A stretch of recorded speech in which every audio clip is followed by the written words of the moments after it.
Hail, hail. Good evening, folks. We're a little bit later than normal. I think we've had more time than what we had extra time yesterday at the end of the second half. Apologies for the delay. It's been a bit of we're having the usual Monday night technical difficulties. At one point, it was me and Jed going live there because Stephen can't hear us, so I think he can now.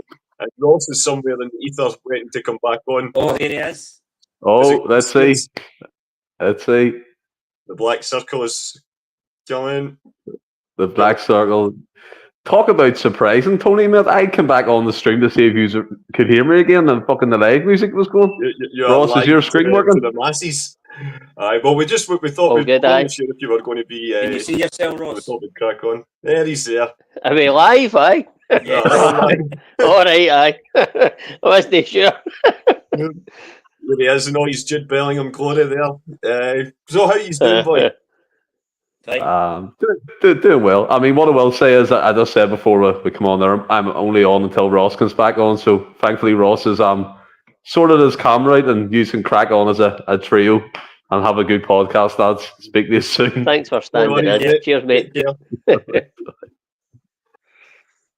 He's always there in the background, isn't he? Like Big Brother. He's always watching.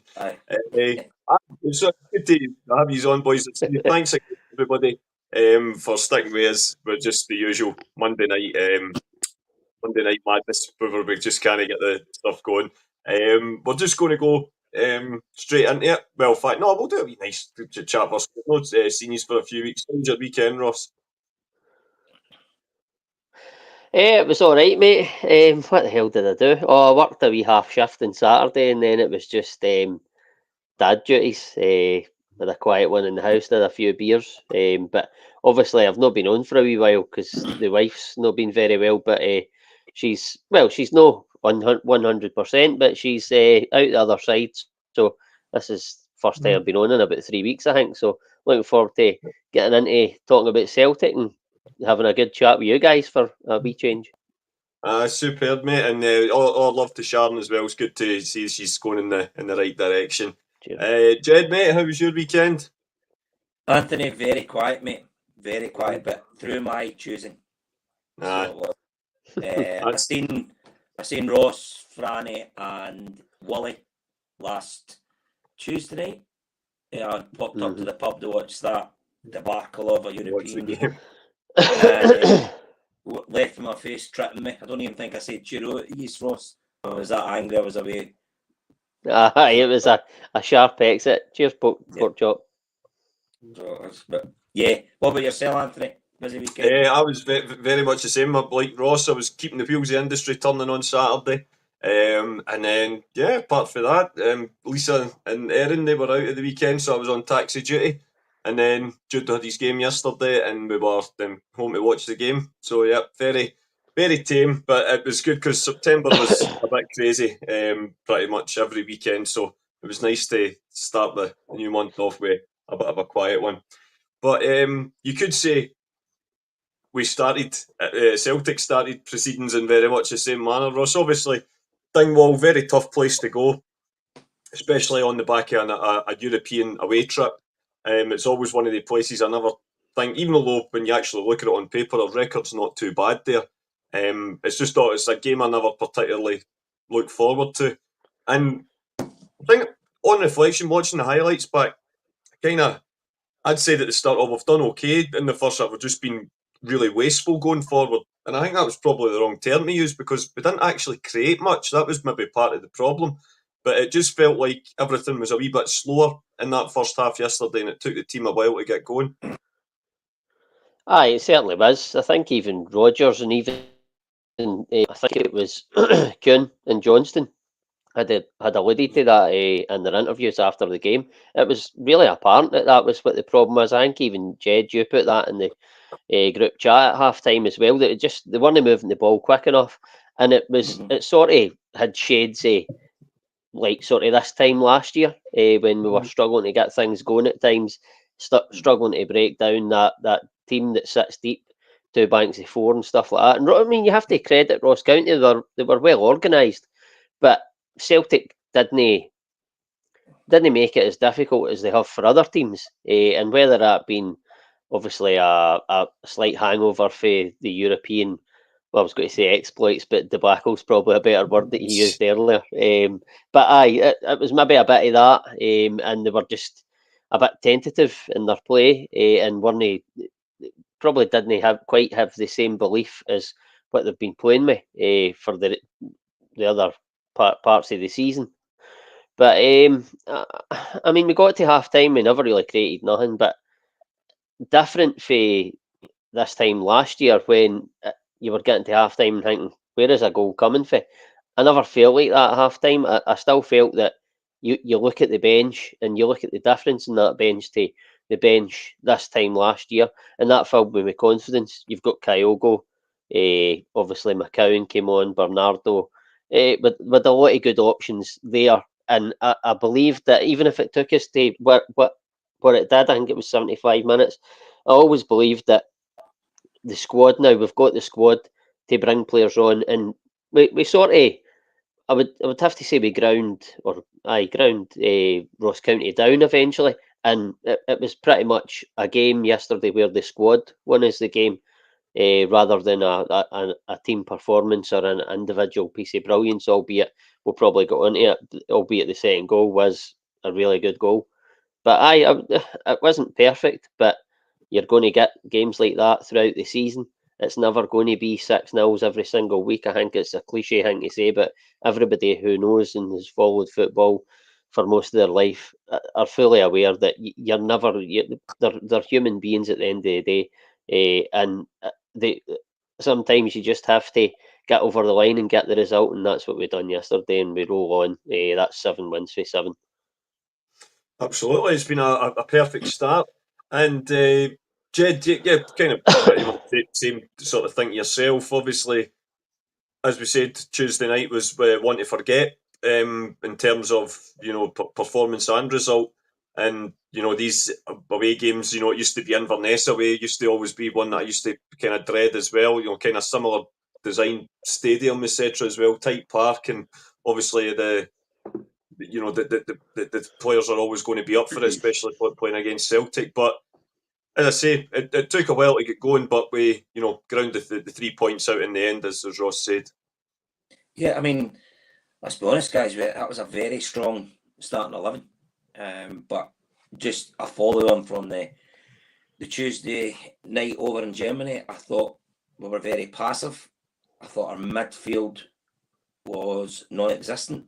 Ida was getting no service whatsoever. There was McGregor at times. I was screaming out. People were making the move to play a quicker ball through. We just weren't doing it. And Angels, geez, over the last 2 games, what's happened to that guy? I mean, he started phenomenally well the first three games, and it just shows he's human after all. I mean, no player can play to 100% every game. We all know that. But we're fortunate we had the subs that could come on and help out and take it to the next level. But just in the second half as well, I mean, that young striker that scored the penalty, I mean, he almost scored a brilliant goal, when he seen Schmeichel when he hit it, I thought that's in. And that could have been worrying times. But look, we got there in the end. We can take a lot of positives from it, because if you even think, as you touched on, Anthony, we have got a good record up there, but we scored 2 very late goals the last time up there to win 3-1, and Ross County played with 10 men for most of the game. So, like, we would have bought our hands off for a few points after the game. No, whether it be 1-0, 6-0, as long as 3 points. Absolutely, it's one of the fixtures. Always see, it's just you want to get it out the road as quickly as possible, and then we move on. Like you say, not much really to kind of go over in the first half, Ross, in terms of the, it was slow in the way that Brendan kind of described it, and as much as he would have been frustrated with that, I think there was an element of understanding on it, and like you say, there seemed to be a bit more of that. You were still confident that we could get back in the game in the second half, even if it did mean a few substitutions having to be made. But obviously the one big talking point in the first half was the penalty, the incident that led to the penalty kick that put Ross County in front, or penalties, because obviously with the retake. Just get your thoughts on the sort of decision itself, and I think everyone was kind of in agreement on the fact that it was a penalty kick. It was, for me, a bit of for Scales to have his hand up that high, you're always running that risk. I know the rules have been sort of relaxed on handball a little bit since the start of the season, but even by the old school laws, you're really running the risk of a handball having your arm up in that angle. Aye, it was an absolute stonewall penalty kick. I mean, in real time, watching it on the telly, I didn't see it. I don't think, from memory, I don't think even the officials on field seen it. I think it was a VAR kind of decision. And aye, it doesn't get more of a penalty. As you say, the rules have been relaxed on it, but absolutely no issue. And as soon as I seen Liam Scales' face when it went to VAR, his head was sort of bowed a wee bit. He wasn't like gesturing or that, and I knew then that it was going to be a penalty, because you can just obviously tell by a player's reaction. But aye, it was a stonewall penalty. Even Rodgers said it as well. Absolutely no issues with it being given. In terms of the penalty kick itself, obviously, I mean, he is off his line. I seen something online yesterday after the game. I think it was Jack Butland. It might have been this season. And he was off his line for a penalty. And who was it against? Yes, I think it was the game last week. Yeah, it was the game last week. Aye, and he obviously gets away with it. It depends on the VAR officials, obviously, but I think they were all over it. Came to the decision quite quickly. But then, obviously, with the retaking penalty, I think that the Ross County player was actually encroaching the box. So, I mean, if they're going to be quick to react on one, then they should be quick to react on the other. But it's so much a muchness. It gets picked up more now because they've got VAR. It's annoying, because the keepers, for me, they're at a disadvantage. As long as he's and I know we're only saying this, it sounds like I'm only saying this because it's been given against Celtic, but it's not like he's 3 and 4 yards off his line. The guy does a slow run up, and he's eager to get down. He's picked the right way, and he's very unlucky, Kasper Schmeichel. If that's in a time before VAR, we just play on, and Schmeichel's got a penalty save under his belt, and we've still got a clean sheet. But at the end of the day, it was a penalty. He was off his line, so there's no complaints. But again, I'll reiterate that the Ross County player encroached the box on the retake, so they have to be. It has to be consistent. Yeah, I think that's one of and you could argue in a sense that, Jed, that one of the decisions has been at least consistent, and that's as Ross alluded to, the fact of the players being in the box. Now, like Ross says, it's quite clear to see that the Ross County, or one of the Ross County players, is in the box at the moment the penalty's taken. Just in the same way that there was players in the box last week for the missed penalty, the penalty that Hibs missed. Now there's a clear rule that states, I mean, and it's, by the way, for what it's worth, I think the rules, it's quite a frustrating thing that if one player's in, it's retaking. If not, it's quite a backwards rule. But it seems to be, like you say, if you're going to have the VAR cameras on it, I don't understand how twice in 2 weeks it's clearly not that rule's clearly been broken. And it's not even that the referees haven't picked it up, but it's not been picked up by any phone-in station. Wasn't picked up by the punditry team at half time in any of the 2 games. And you're just like, it's a clear rule of the game. So why is it just, in my sense, just seem to be completely ignored? Well, and Ross, without sounding paranoid, yeah. Right. So what's the rule on it then? My understanding of the rule on encroachment is because he scored, or if the keeper saves it, and he keeps a hold of it, if it's when that player comes into like the second phase. Right. Right. Because he scored with his second attempt. There is no encroachment for it. That is my understanding.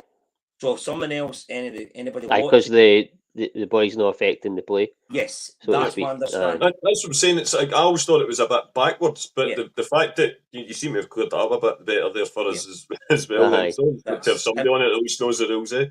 But I mean, let's not kid ourselves. It was a penalty, 100% penalty. As soon as it happened, watching it live, I says to my wife and daughter, says that's a penalty straight away, and I knew it was going to be. So I wasn't moaning, thinking how they getting that penalty. It was, he did come off his line, so it's a retake. I try and, when you watch the game, you try and think, how would that be if it was us taking that penalty? You would be asking that to get taken again. We all would. So I wouldn't, to be fair. But I understand what you're saying. Yeah. I do, and I'm not arguing against it. That's just me personally. I just felt it was a Stonewall penalty, and the penalty should have been retaken. It's simple. Where my argument was, why was it not retaken for the Rangers Hibs game? Because both keepers, they are off the line. Maybe not. Butland wasn't as far. His left leg is further behind. Where if you look at Schmeichel, his both legs are out. So whether that had something to do with it, but also as well, can we maybe think was Kuhn lucky not to get a second yellow as well? I don't think he should. I think obviously Chris Boyd's obviously going to be raging about it, but I didn't realise it's a subjective rule now. Obviously, we'll come to that goal in a minute, but just whilst we're on the subject, the park's very, very tight at Dingwall. I mean, it's literally you go over the sponsored advertising boards and you're in the crowd. You can't go over the sponsorship. You can't go over it. That's it. And he didn't. Now, different if he had leapt over it and into the crowd, and a bit like when you remember when Scott Brown scored against Kilmarnock a couple of years ago at Rugby Park, and he jumped over. I think he jumped over the first, or perhaps like the first board in front, and then there's the electronic ones, and he jumped over those ones as well, and then went right into the crowd. You can understand. I mean, I personally think it's a nonsense rule, but you can understand why that's given. But it was Kuhn's. He's ran over, and you could almost argue the crowd's jumped on him rather than him jumping the crowd, if that makes sense. But we hear in terms of fouls down south. Is it Howard Webb that's the kind of head of referees down there, and he's been chatting in the circumstances of if a player's on a booking, then it's the kind of threshold for giving a second yellow card sort of changes, so it's not going to be given for a little, unless it's persistent. He's not going to give a foul that he might give a yellow card for in the first place. It's got to be a little bit of a higher threshold. So I'm like, well, if that's and I appreciate that's England, but if that's the sort of situation down south, then common sense would argue that that's got to be applied up here as well. And there's no denying, granted, the Ross County player made a complete meal of it, but the antics and the coming together, you can understand why the yellow card was given in the first instance, but you can't then be handing out a second yellow card for the celebrating. It's ridiculous. I think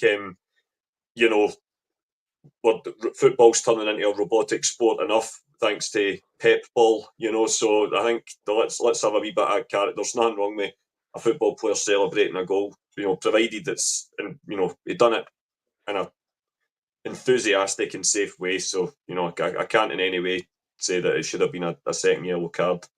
What about yourself, Jed? It was obviously yourself that was asking the question. No, I was just being like devil's advocate. I didn't think it was a yellow card because, like, he didn't go jumped over like the advertising hoardings, because if he did, he's then in with the crowd because that park is so tight. So maybe that's what saved him. But if you're saying as well, it's happened down south, maybe the Scottish League are looking at that as well and saying, look, that would be a soft second yellow. He's not endangered anybody. The steward I'm pretty quick in just takes them away. So it was seconds. But look, you can't blame the boy. We'd all be the same. You've just scored obviously almost a last-minute winner.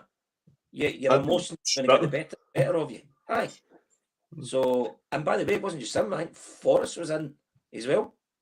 So, listen, football would be a sadder place if players couldn't celebrate like they did. No, absolutely, I agree. What about yourself, Ross? Were you worried about a potential second yellow, or was common sense the winner on the day? I wasn't worried about it because I actually forgot he'd been booked. And then even when he did run into the crowd, I always seem to forget that rule because you don't notice you're in the moment celebrating the goal yourself. So I didn't think about it at the time, actually until Chris Boyd had mentioned it. And I did think back and think, maybe he was lucky to get away with it. But then when you look at it and you see it again and you take the surroundings and where he is into account, like you say, he scores the goal and his momentum takes him towards the fans. He doesn't jump any boards, he just runs towards the fans. And when he gets close enough, the fans pull him in. And some of them even come through like a wee kind of gate bit or something and start just what happens in the elation of the moment. But for me, you have to take into account the fact that it was at Ross County, where it's like pretty much pitch, fans, you're so close. So I think it was Roger Hanna. I listened to a wee bit of Clyde One Super Scoreboard tonight, and he had a great example where he spoke about, he was obviously talking about that situation, and he said, well, I remember a time when Craig Beattie scored for Hearts against Celtic in the Scottish Cup. I think it was semi-final. And he said, where he ran to at Hampden Park, if Kuhn had done that at Ross County, he'd have been in the high street. So you've got to take into account where you are. And it's different surroundings, different stadiums. I thought it was a really good example. Quite funny as well. But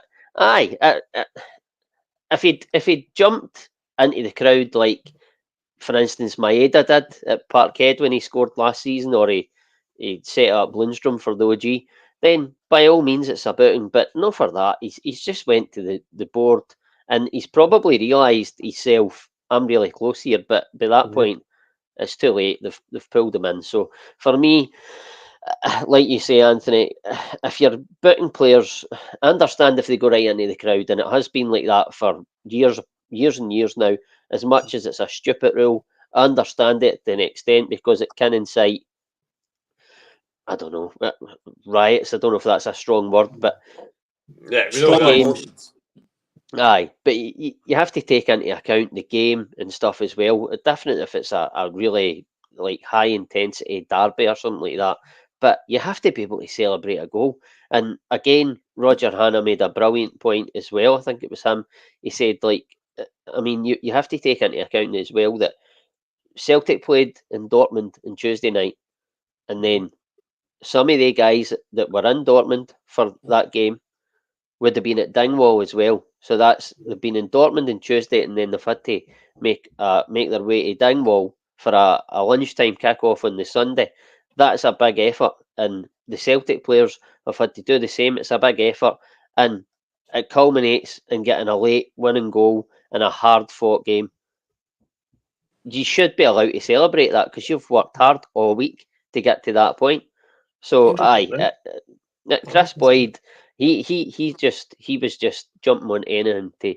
It's every single Celtic game he finds something to poke at Celtic, and it absolutely baffles me how he is still allowed to like sit in a studio at Celtic games and just poke and prod and wind people up because it's ridiculous. Like Tuesday night, he puts, I don't know where he put it, a picture of him in the Dortmund crowd. Now, I understand he's an ex-Rangers player, but he's working for a national broadcasting sports station.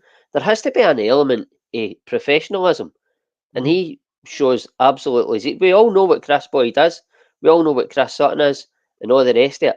But you have to, not impartial, but you have to remain professional, and that for me is just a nonsense. It's like a guy in a pub.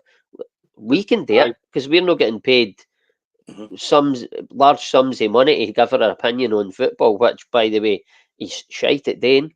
I'm probably shite at doing it too, but I'm not getting paid for it. The guy's an arsehole.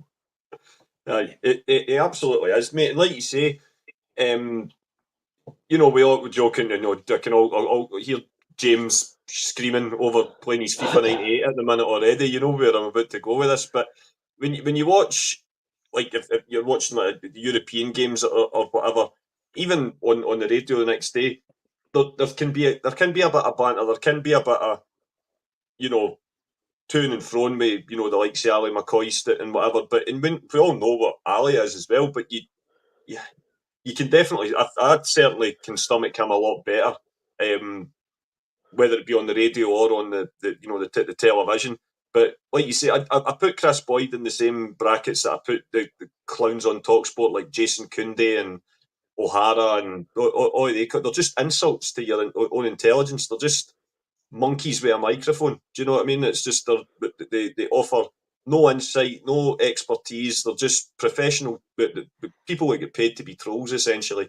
And unfortunately, they bring the quality of broadcasting down. But I suppose on one hand, if he's moaning and greeting about something, it means we're doing something right in the park, which is all the more pleasing.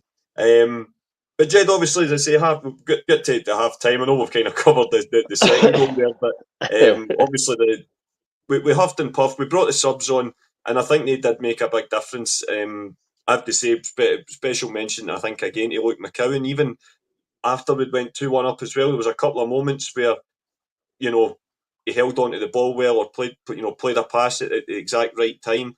I think he's really made a good start to his career at Celtic. But as I say, I think the subs made the difference, changed the game up a little bit, and we got back into the game with, it's never going to be a goal of the season contender, but they all count. As I say, Callum McGregor, one of his efforts looked like it was going wide, but just hit off almost the hip bone of Alistair Johnston and into the back of the net. I was worried at the start that it was going to be given offside, but when you seen it back, clearly there's been three guys playing him on, I think. But that kind of, you could almost see the pressure coming off a little bit after that. It's like, right, we're back in it. And I don't know about yourself, but as Ross kind of alluded to, this time last year, we were sort of, a bit worried, if where a goal was coming from. I have to say, once it went 1-1, I was pretty confident we were going to take the full 3 points. Yeah, I mean, again, when I got to the 70th minute, I said to my daughter, I says, look, we need to get a goal in the next 10 minutes. And then it gives us at least 10 minutes to get the winning goal. And like yourself, Anthony, I didn't even shout when the goal went in because it's going to get called offside or something like that. That was the fear. This is what the VAR does to people now. You're thinking, it's going to get, we're not going to get it. But as you say, when you've seen the replay, there was no doubts whatsoever. And yeah, we just totally could see it within a minute. The kick-off starting again, we were at it again, trying to get up. We were going for the goal, the win. So we were. And yeah, in fact, even when we scored the second goal, I actually thought we were going to go and get a third. I just felt we're going to go another one. We've done that quite a lot, especially since Brendan's came back. Ross County, they just jump out.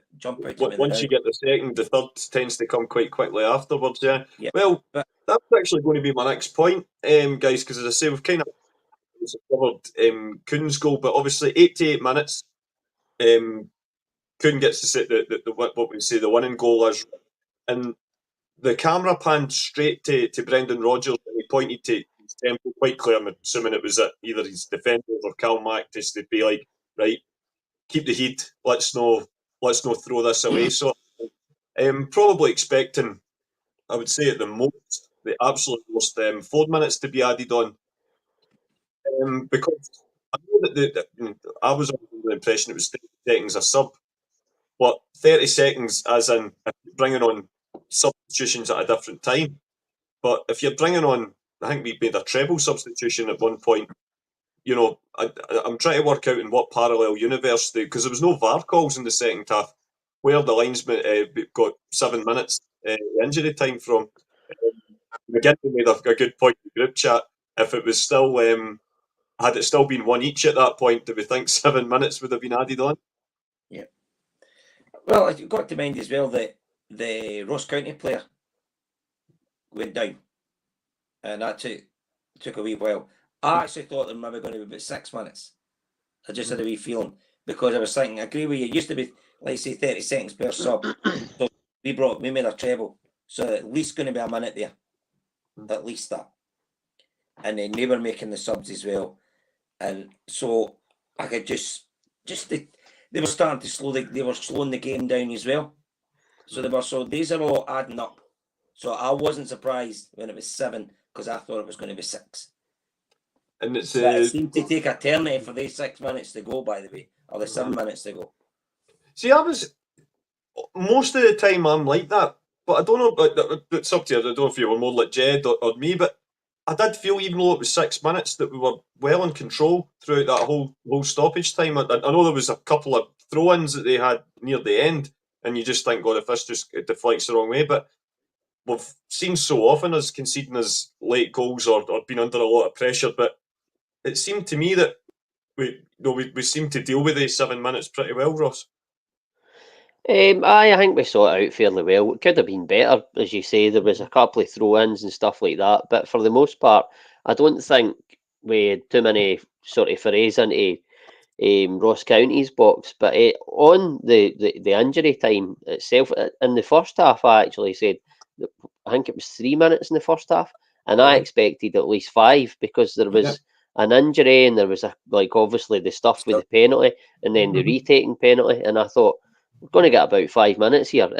I mean, not that it matters, because we were playing so poorly at that point. It wouldn't have mattered. We wouldn't have got a goal in that time. We needed half time to regroup and reset. But I was surprised that it was 7 minutes. I felt maybe 3 or 4 at the end of that game, but lo and behold, it was 7 minutes. But I mean, I don't know if you want to talk more about the second half or no, but I felt just on the substitutions, with the triple substitution, I think it was McCowan, Bernardo, and was it James Forrest that came on? Kyogo. Yeah. Kyogo, was it? Well, even at that, I felt like he took Hatate off and he took Maeda off. And at the time, I thought they were two of the players that I would have kept on the pitch. I felt like if he was taking a winger off, it should have been Kuhn, because I thought he was having a poor game. And although Maeda wasn't providing the finishing touch, I think that he was shown more. He was getting in behind. Obviously, he had that kind of half chance where he got in behind the defence, and it was a quick VAR check for a penalty. It wasn't a penalty. But I mean, that's why Brendan Rodgers gets paid the big money, and I don't, because he kept Kuhn on and obviously won the game. But obviously, Luke McCowan came on as well, and I thought he was outstanding when he came on. I think it was talked about we were going to sign him for £1 million. I wasn't like falling over myself to get this guy signed, but I'd seen him playing tail end of last season against Rangers, and I felt he controlled the game quite well, and he looked really good on the ball, kept it moving and stuff like that. And so I wasn't falling over myself, but I understood why they were signing him, because I think we all know that at the time we felt he could be a good squad player. I think he's coming on, and he's really, I'm not saying he should start for Celtic right now, but he is really, really stating a claim, because I think it was twice he tried kind of balls over the top, and he done it. I think he'd done it against, that was St Johnstone for the Ida goal. So he's really got an eye for a pass, and not just like it's like defence splitting passes, or ones over the top, and he tried it a couple of times yesterday. It didn't quite come off, but I thought he was outstanding when he came on. And he's 26, so he's quite an experienced player now, and he's obviously played in the lower leagues and then obviously made his way in the Premier League now. But I really feel like, I don't know if I'm getting a bit carried away here, but I feel like that, I don't know if Brendan Rodgers maybe is signed him, we look at Cal McGregor's coming towards the end of his career, and could Luke McCowan be the guy that comes in and takes over that mantle for McGregor? Now, I'm not saying in terms of leadership skills and that, he's a long way to go, but he was captain of Dundee, so he obviously has got some leadership skills. I just think that possibly that he could have an eye in that. I don't know what you guys think of that. Mate, I genuinely do. I think he's a cracking player, and like yourself, I'd be lying if I said that. Oh, you know, I watched Dundee all last season, and you know he absolutely stood out or whatever. But I remember, like you say, probably one of the games that stuck out is obviously the game that Rangers dropped points in. There, I can't remember. There was another young player that played really well that night as well when they got the 0-0 draw. But when like you say, when the rumours started out that Celtic were interested, you take a wee bit more notice, and you do think, oh, is it maybe going to be another kind of Stephen Pearson, Johnny Hayes kind of type signing? And I suppose to an extent that at the moment is what it is. He's coming off the bench to help try and, you know, see a game out, or, you know, just kind of take it in a different direction. But there's a lot of players that you see, and I don't want to birthday care push this up a bit, but you know where I'm going to try and go with. There's a lot of players that when they come on and they don't look comfortable. They look sometimes overawed by the shirt and the pressure. But you know, when he's coming off the bench at the minute, he looks like he's came through the ranks. It looks like this is just the next step in his career. He looks confident. Like you say, he carries himself well, and that will obviously come from, like you say, the captaincy role that he had at Dundee as well. You know, he's not a stranger to pressure. He's not just like some.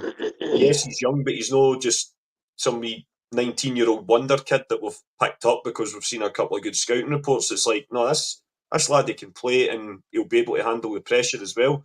We've seen it so many times over the years. You can have all this talent in the world, but if you can't handle that powder keg atmosphere and pressure at Celtic, then you're not going to last very long. But like you say, it's early days. But Jed, are you sharing the same enthusiasm as me and Ross? Because we're very much signed up members of the Luke McCowan fan club. I said when we were looking at him, I was hoping we were going to sign him, and I'm actually going to give my daughter a bit of credit here, because she says to me last season, she says, God, that boy, every time I've seen Dundee, that boy with the blonde hairs, a really good player.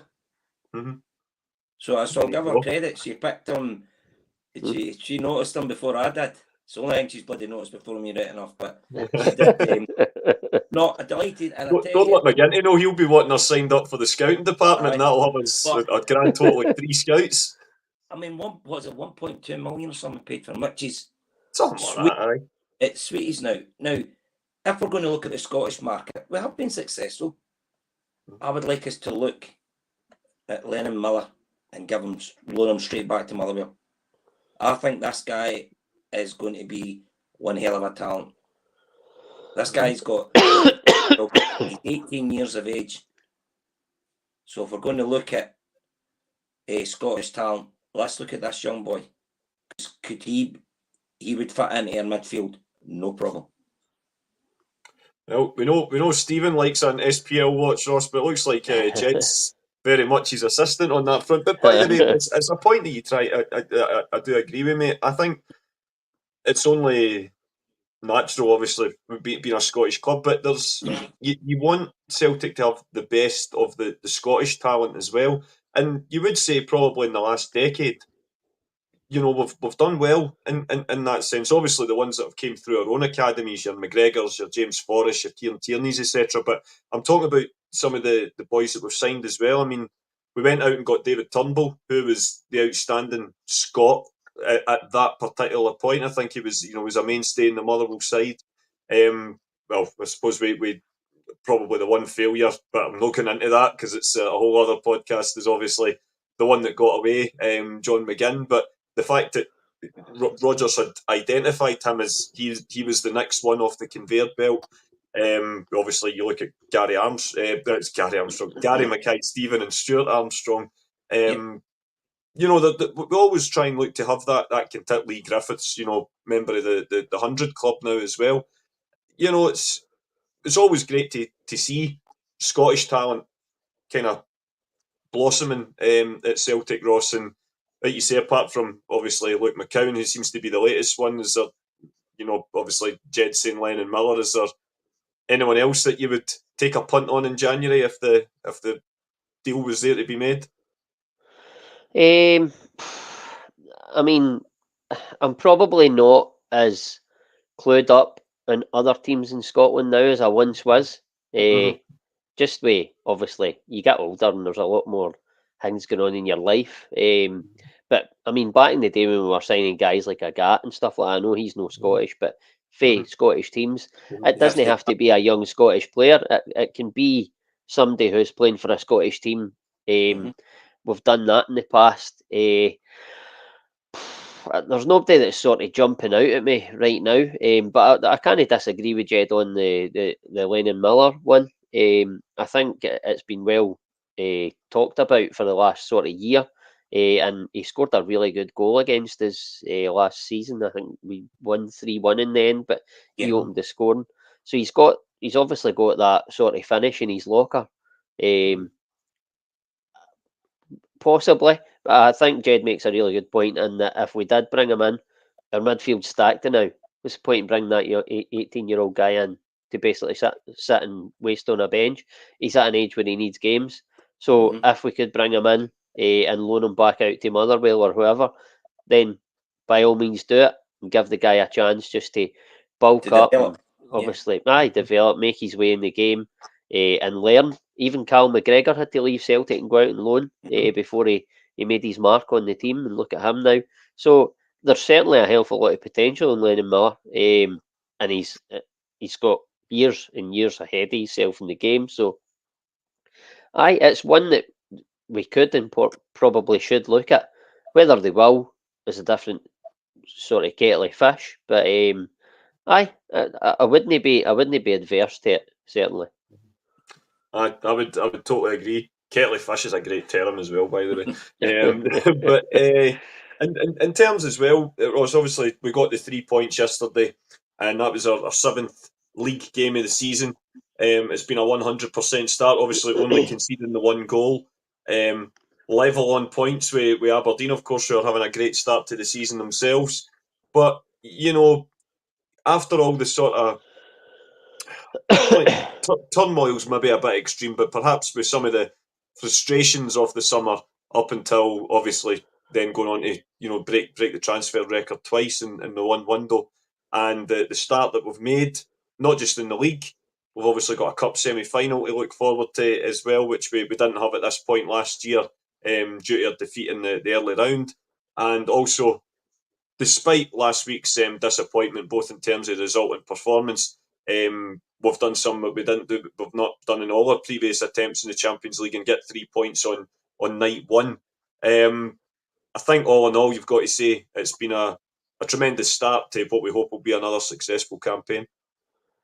It's been an outstanding start in terms of results and the football being played, certainly on a domestic front. Obviously, you look at the Bratislava game where we're expected to win that game, but I think guys have spoke about it at length.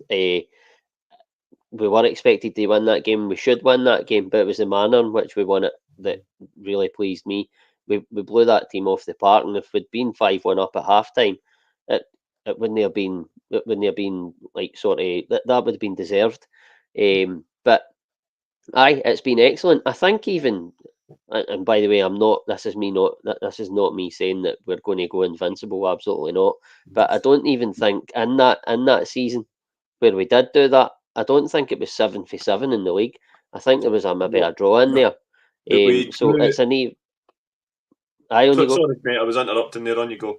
No, I was just going to say, even then, it wasn't 7 for 7. So we've made a better start in the league than we did in that campaign. I'm not saying that we'll continue to do that, but you look at the game yesterday, obviously we've spoke about it, 2-1, a late goal, and in that season, wasn't as many goals in the game, but you look at games in that season, everybody seems to think that we blew teams away every week, but we went to Fir Park and we won 4-3, and it was at to and fro that game, and then we got that late goal. and we just do what Celtic do. We keep going. Brendan Rodgers spoke about it yesterday. It's just in the fabric of the club. And we done it again yesterday in a game where it was nip and tuck, and we managed to get the result over the line. Ange Postecoglou's team played outstanding football, but a couple of times they failed to get the result. But at this moment in time, this Celtic team are showing the mentality of that first Rodgers team in terms of just not giving up. And I know it's still very early in the season, but they are really showing that form and mentality and football, level football, that can take you well to where you want to be. And if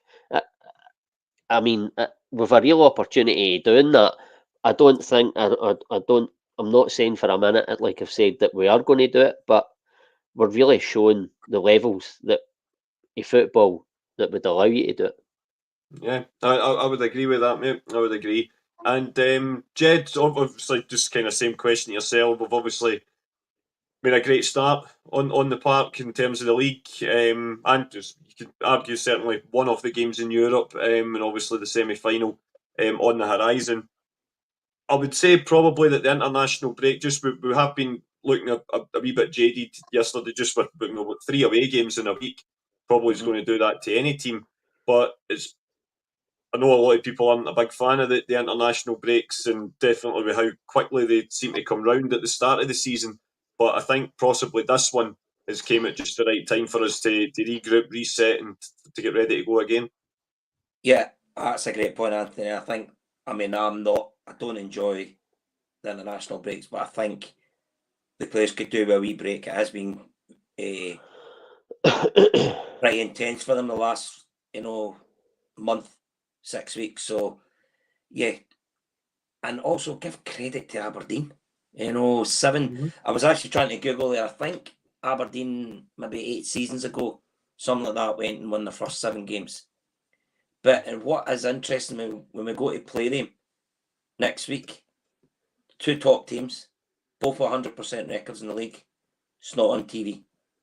It's a 3 o'clock kickoff on a Saturday, which is brilliant for the traditional fans. It's a bit as unfortunate because I bet there's a lot of people who want to watch the game.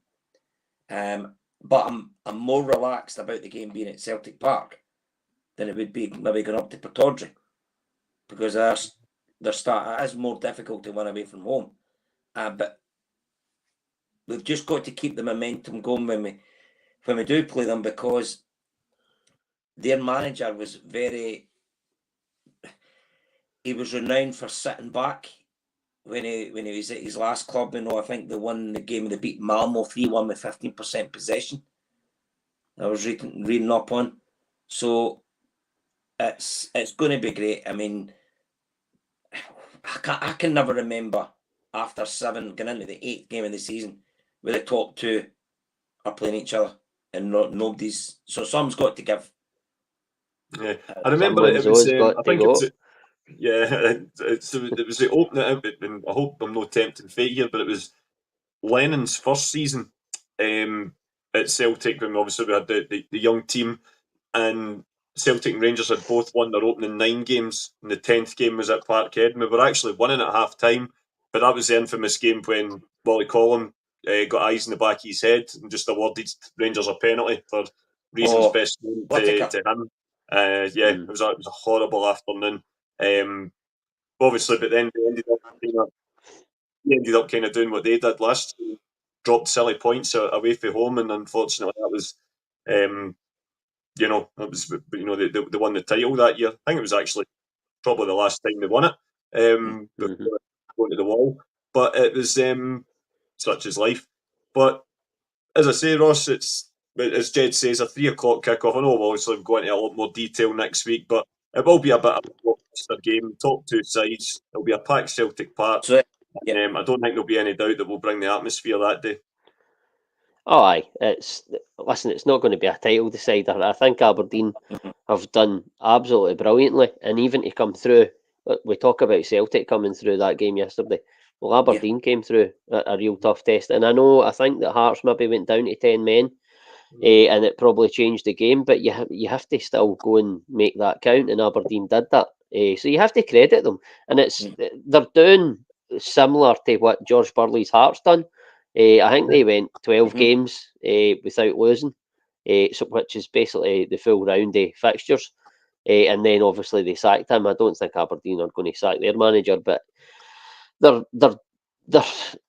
I mean, if it was later in the season, I mean, what they're doing now is title winning form. It has to be said. I don't think over the duration of the 38 game season, I don't think that their squad will be big enough or good enough. I think they'll probably come to Parkhead that day and will come unstuck, as much as they're a good side and they're playing well and they're getting really good results. Celtic are, for me, still by far and away the best team in the country. And you can win a one-off game, of course you can, and it might well happen. But I would be very, very surprised, even how well Aberdeen are playing. I'd be very, very surprised if they came to Parkhead the way we're playing.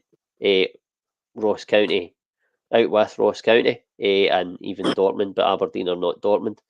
I would be very surprised if they came to Parkhead and got the result. Certainly a win. Even a draw would be a surprise. I think on paper, the way the both teams are playing, I still think that it should be a comfortable afternoon for Celtic, and I expect it will be. It might even be one of the ones what derails, sorry, I can't even get my words out. It might be one of the games which derails Aberdeen's sort of charge, where Celtic will play them off the park, and they'll probably go into the next game. And a bit similar to how we were against Dortmund. They might have a hangover for that. The confidence levels might drop a wee bit. And I just feel that Celtic are a much better team than them. And I've heard people talking about if Aberdeen can keep up this form and get to January, then they maybe sign players and really have a good charge at it. But for me, it's pie in the sky. I think that Aberdeen are a good side and they're doing really well. But when all is said and done and the 38 games are played, I think Celtic will win the title. Hopefully Aberdeen are second, but I think Celtic will win the title quite comfortably this season, and it'll be double figure points for me, the gap in the end. And I think what we need to hope for as well is all the players that's away in international duty come back fine, no injuries. That's always a worry. That is a worry. And the ones that stay in play, Sligo. Greg Taylor has pulled out the Scotland squad, I believe.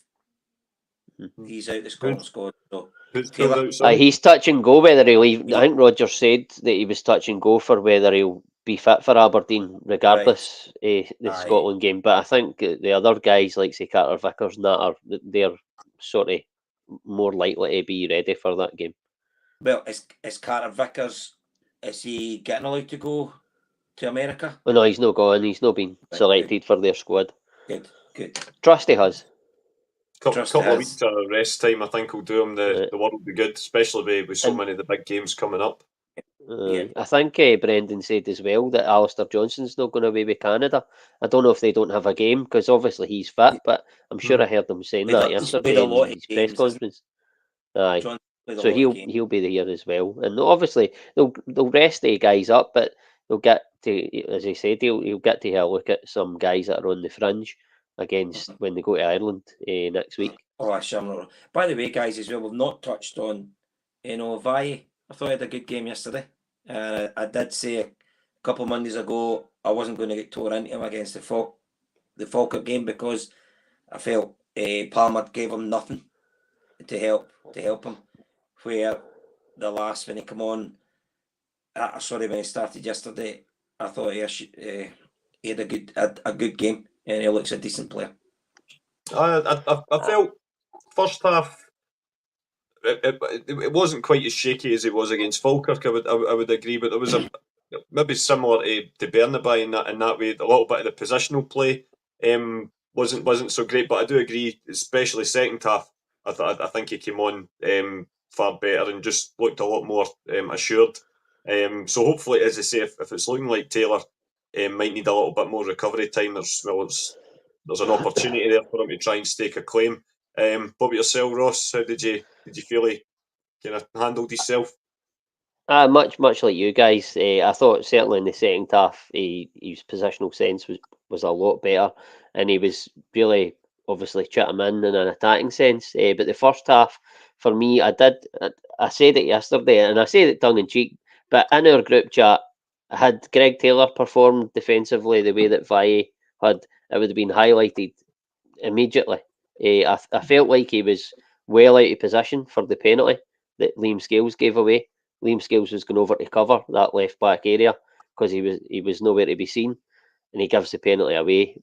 Listen, it's not Valle's fault that he gives the penalty away because his hands up in a silly position. But I felt that the little good that Ross County did in that first half, I think most of it came down our left hand side.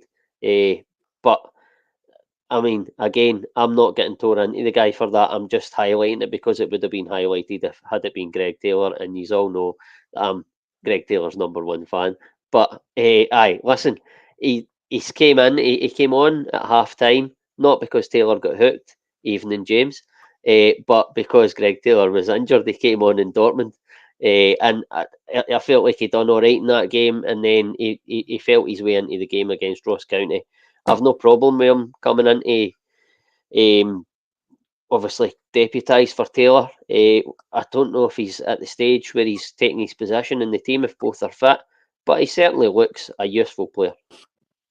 Yeah, I would agree with that. I would agree. And Paul, you're saying better late than never. It looks like for the most part you're going to be listening back, mate, because we're just pretty much getting ready to round things off. But probably just before we go, Ross, this is the first time I think all of us have kind of been on together, just from what Paul's mentioning there. Obviously, but as we kind of spoke about it on Friday, we don't quite know how it's happened, but some guy out there has put our names forward for the best international at the Football Content Awards. So it's great to get that wee bit of recognition. As I said to the folk at work, there's probably more chance of Celtic winning the Champions League than us winning that on the night. But it's always good to get nominated, isn't it? Aye, it's nice. Like everybody in the podcast, that I was aware of it. I was aware of that award, but I wasn't aware that it was coming up or anything like that. And I think somebody shared it in the group chat. It'd been on Twitter or something. And even then, I wasn't aware of its sort of prestige in the sort of podcast world, if you like. But like you say, we will not win that, and none of us will be there to accept the award that we're not going to get. But but I mean, listen, it's nice to be recognised in that list, and obviously we've since found out that it's people who obviously put or vote for us to get into that sort of shortlist. And any guys who are watching the now or are going to watch back, thanks very much for obviously putting our name forward for it. And it is nice to be recognised, but at the end of the day, we've always said that we're not in it for that. We're in it just to talk Celtic and have that pub atmosphere. And listen, I'm just a clown who comes on and talks about Celtic, but I love it. 100%, mate. Absolutely, Jed. We didn't do this for the money or the fame, because we have neither, unfortunately. But you know, as I say, we're it's Ross says for. Yeah, it's always nice to hear. We weren't sure if you were going to go down to Spursy's ground and have a wee chin wag with Ange and see if we were going to pick up the award, but I'm guessing you're like us and unable to make it on the night. No. I mean, listen, I know James Forrest. We're reading his blogs and that he has been punting us big time, you know. So thanks to him as well. He in the mall, he has been asking people to vote for us. So you know, it's decent. Like you say, got to think you guys have been when you started it up. I came on as a fan takeover. Aye, that's right. And then you Dafties asked me if I'd like to come on a more regular basis, and it's history now, as I say. I think maybe it was to get the average age up a bit. I don't know, Just the wiseness and experience, mate. That's the best way to look at it. Like I said last week, I couldn't go on. I was still raging about that European game. I couldn't have come on because I think I would have been all over the internet, or I just blew my top. There had been stuff in this room getting smashed to bits, so there was no way coming on. The guy for chewing the fat. Didn't even listen to Talk Sport all last week in the mock. Never, any of the days, never had it on. I just didn't want to hear it. I didn't want to be reminded of it. I thought, no chance. Aye. But that's what football does to us. Jim White couldn't wait to talk about our game, but there wasn't a peep about the Rangers game on the Friday. I know. You couldn't actually write it up, eh? Mike, yep, that's always the way we've always tried to do it. Pint and a blather with fellow Tims in the pub, absolutely. And and most of the time it doesn't end in fisticuffs, which is good. But no, in terms of the show for tonight, guys, that is pretty much it. It's been a while since, I don't even know if we've done this as a trio, this particular trio before, but it's always nice to kind of shake up the usual schedule. Have you enjoyed your appearance on the Monday night show? Anthony, I love it when you're hosting it because you don't keep it going and going, mate. I struggle with the long run. I'm away early tomorrow morning. I've got Elgin and that to go to for 8:30, so I'll be up my way early. So you don't need to be googling the population of Venezuela in 1934 for any mad quizzes or anything like that when I'm in the hot seat. I always I was doing it before we came on. I was all geared up for a quiz. You've totally ruined my night. No, nothing you love more on a Monday night than a 3-hour session. No, I'm quite happy for a wee short hour on a Monday night. Like, I don't mind the 3-hour sessions, but not on a Monday. No, definitely not. No, on a school night. Exactly. Well, and thanks to everybody for tuning in.